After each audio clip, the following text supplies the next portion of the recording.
Hello dear students. Continuing with the metallurgy topic, we are now moving on to the next step of extraction of metals. The first step was concentration of ore. So we have seen the different techniques of concentration of ore. Now the second step in the extraction process is to extract the metal from the concentrated ore. In the extraction of metal from the concentrated ore, there are two steps. First step is conversion of any form of the metal compound to its oxide. We have seen in the previous videos that the metal can exist in the combined form. Either it will be in the sulfide form, it will be in the carbonate form, or it will be in the oxide form. Now if it is in the sulfide or carbonate form, the first step we need to convert it into the oxide form. Now why is it essential to convert it into oxide form? Because reduction of oxide is very easy. Actually, the whole process of extraction of metal is the reduction process. The reduction into the metal. Because in any type of the compound, the metal will always be in some cation form. Mn plus. M stands for metal and N is the valency or the charge on the metal cation. So the extraction process is the reduction of this ion into the metal by gain of electrons. So we will call it as a reduction process. Now reduction can be of sulfide, reduction can be of the carbonate ore, but reduction of the oxide is the most easiest process. So the first step in the extraction of the metal will be the conversion of any sulfide or carbonate ore into the oxide form. Once we get the metal compound in the oxide form, then the second step will be the reduction of the oxide to the metal. So let us see the first step. The first step, that is the conversion of any kind of the metal compound into the oxide form. So there will be basically two types of processes. One is calcination, the other is roasting. Calcination means removal of volatile impurities. So in class 10th you have studied the definition of calcination as the conversion of carbonate ore into the oxide form by heating the ore in limited supply of oxygen. But here we have a little bit advanced definition of calcination, that is to remove the volatile impurity. Now here there are two examples. One is the carbonate ore.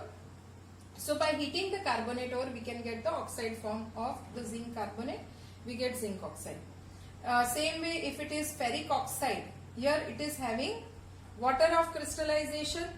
So on heating the water vapor will be removed. So it is a volatile impurity. And that is why calcination we say it is removing volatile impurity. Means it can be in the form of carbon dioxide, which is a gas, volatile, or it can be even water vapor, which is volatile. The second type of process is roasting. Roasting is converting a sulfide ore into the oxide ore. Now it can be zinc sulfide, lead sulfide, copper sulfide. So converting them into their corresponding oxides by heating in excess supply of oxygen. Roasting involves heating in excess supply of oxygen. Calcination involves heating of the ore in limited supply of oxygen. So by heating in excess supply of oxygen, the sulfide will get converted into the corresponding oxide. Now let us see the example of roasting of copper sulfide ore to convert it into the oxide form.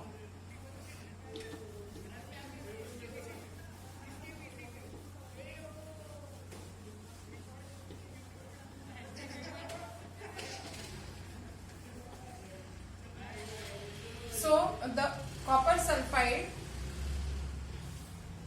ore of copper, it contains other impurities such as iron oxide and iron sulfide.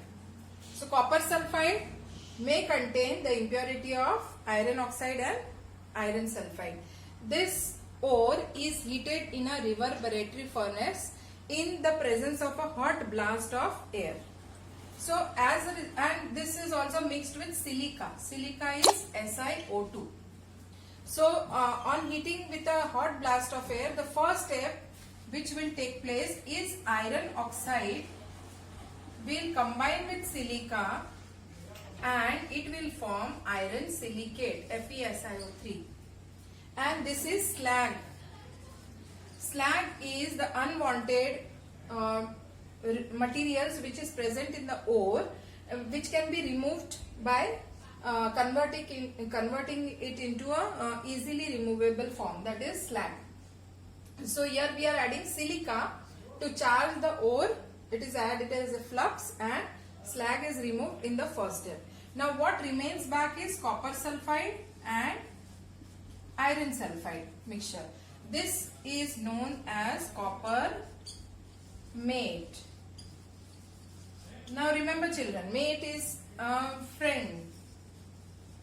So copper sulfide, iron sulfide, they are friends. This combination is known as copper mate. Now further the reaction continues. Oxygen is there in excess supply. So what will happen? Iron sulfide in the next step will get converted into iron oxide. And iron oxide, again it will combine with silica and again it will be removed as iron silicate, that is slag. Then what happens to copper sulfide now? Let us see. So copper sulfide, it will react with the excess oxygen and it will get converted into copper oxide and SO2 gas. Now as copper is a metal of low reactivity, so further this copper oxide reacts with the unreacted copper sulfide and it forms copper metal with the liberation of SO2 gas. Again more reactive element can also be used, such as carbon can also be used for the reduction of the copper oxide to copper, but generally auto reduction takes place where copper oxide itself gets reduced on further heating to copper. So it is known as auto reduction. In your NCERT textbook, this description of extraction of copper metal is given in two different sections. One is in the roasting part, some part is given of extraction of copper, and then further after 2 pages then again there is extraction of copper metal. Under that heading the further part is explained. So when you are reading children, you combine these two parts and then you read, it will become even more clear to you. Otherwise it will be a little bit confusing. Okay, so what did we see? That copper sulfide is contaminated with FeS and FeO, and it is, this mixture is charged with the flux SiO2, and then on heating iron oxide gets converted into iron silicate, that is slag, and it is removed. Further FeS and Cu2S, this mixture is known as copper mate. Again it also continues heating with oxygen. So again whatever FeS is there, it will get converted into FeO and that will also be removed as slag. Then remaining copper sulfide is there. Copper sulfide reacts with oxygen to form copper oxide, and this copper oxide further it reacts with the unreacted copper sulfide to form copper metal and SO2. This is auto reduction. Why? Because copper metal is of a low reactivity. Now if you will see these two equations, you will see a lot of SO2 gas is produced. Now whatever copper metal at the end of the reaction we get, the temperature in the furnace is so high that copper metal will be in the liquid form. So this SO2 gas, it gets trapped in the molten metal, and as copper solidifies then there will be the surface of copper metal formed after solidification will have some sort of this structure, that is, these are known as blisters due to trapping of SO2 gas inside the metal, and that is why this copper obtained in this way is known as blister copper. Blister is in Hindi it is known as छाला, छाले जो हो जाते हैं, so that is blister, and that is why this copper is known as blister copper. So this is all about the extraction of copper metal by the process of roasting. We have seen two methods, calcination and roasting. So this is the method of roasting. Now in the further part in the next video we are going to see the thermodynamic principles of metallurgy. Here in this, whether it is calcination or roasting, what we are doing, we are using heat energy. Now we have converted it into oxide. In roasting, actually we get copper directly also, but otherwise we will get the oxide. Even in calcination we are getting the oxide. So now the next process is reduction of oxide to metal. To convert the metal oxide into metal, we again will be using heating process, and heating process is there. So whatever which metal will be used for, or which element will be used for reduction of the metal oxide, that will be decided by the thermodynamic principle, because heat is evolved in this extraction process. So in the next part of this chapter, we will be discussing the thermodynamic principles of metallurgy.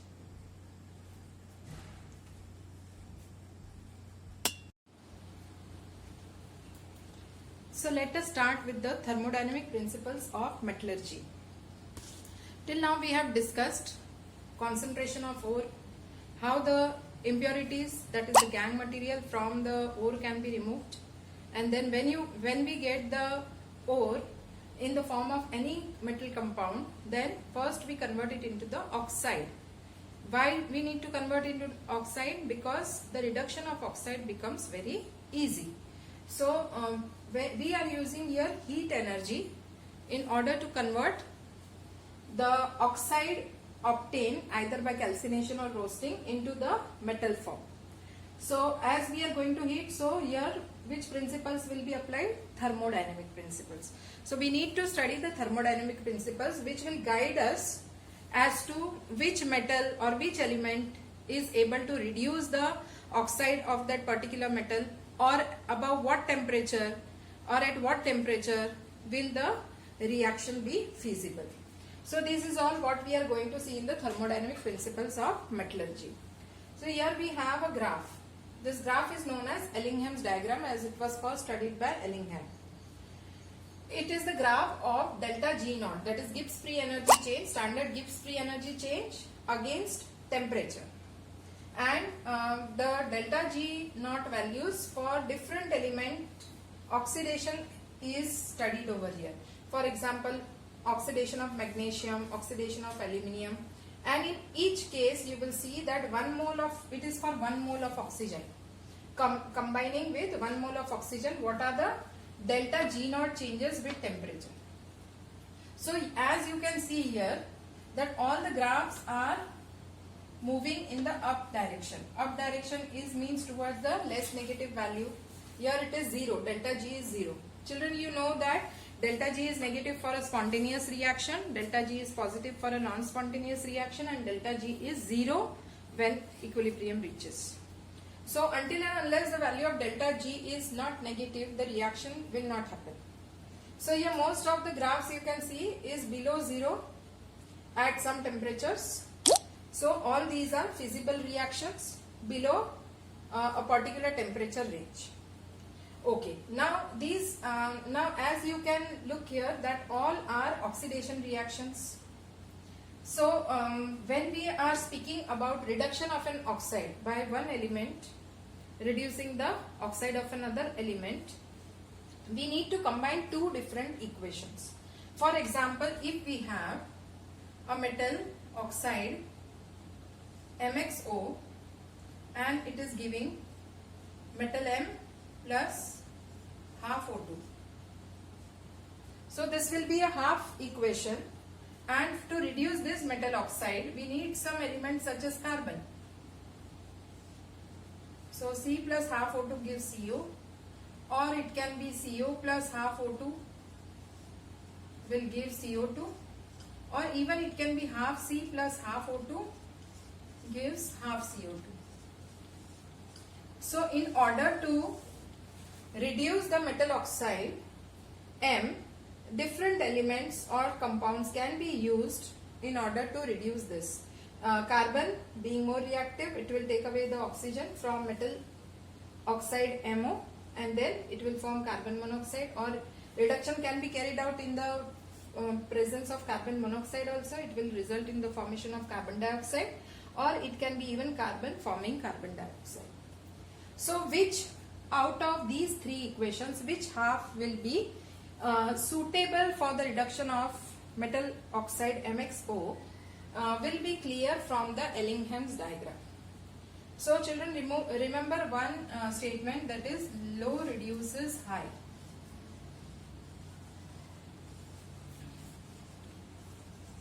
Low reduces high means that graph which is below will reduce that which is above. For example, here before point A, magnesium, the graph of oxidation of magnesium is below the graph of oxidation of aluminium. It means that magnesium will reduce aluminium oxide. Low reduces high. Reduces high means it is the reduction of aluminium oxide by magnesium. But children, if you see beyond point A, then the graph situation changes, the curves are different. Magnesium graph, oxidation of magnesium, that slope is going up, aluminium goes down. So then does it indicate that above this temperature, aluminium is able to reduce magnesium oxide, and below this temperature magnesium is able to reduce aluminium oxide? Is it so? No, it is not like that.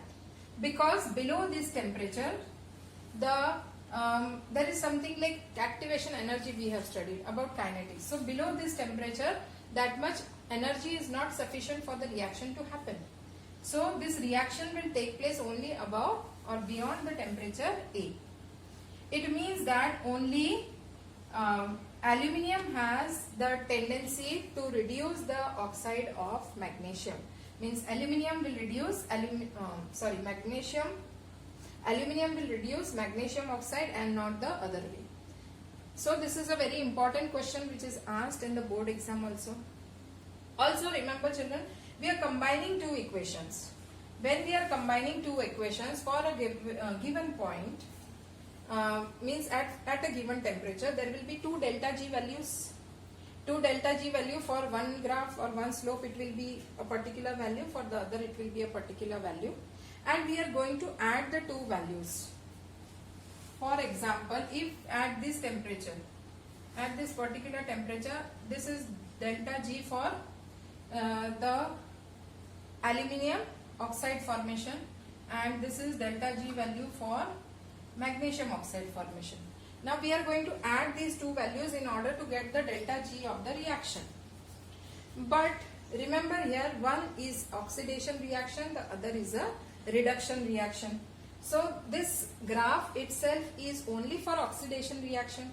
So if we are considering delta G value for reduction of a particular element or a particular metal oxide, then we need to change the sign of whatever delta G value will be.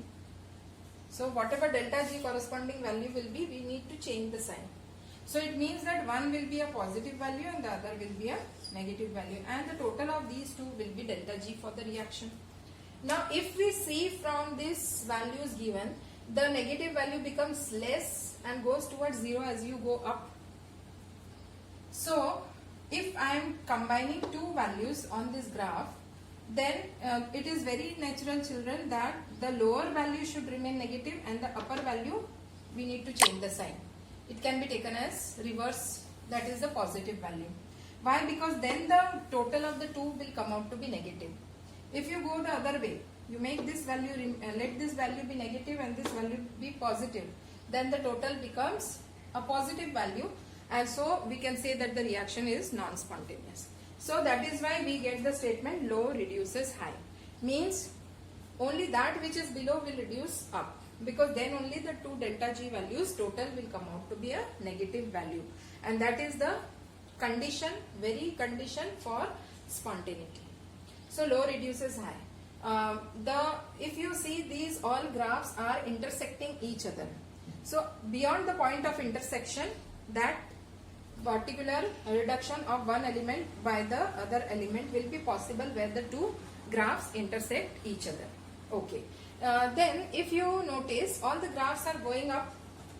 Why they are going up? Because in each of the graphs, if you will see, then oxygen is involved. or gas is involved on the left hand side of the equation. If gas is involved on the left hand side of the equation and right hand side it is a solid or a liquid substance, then we can say the randomness will decrease. Randomness decreases means entropy decreases.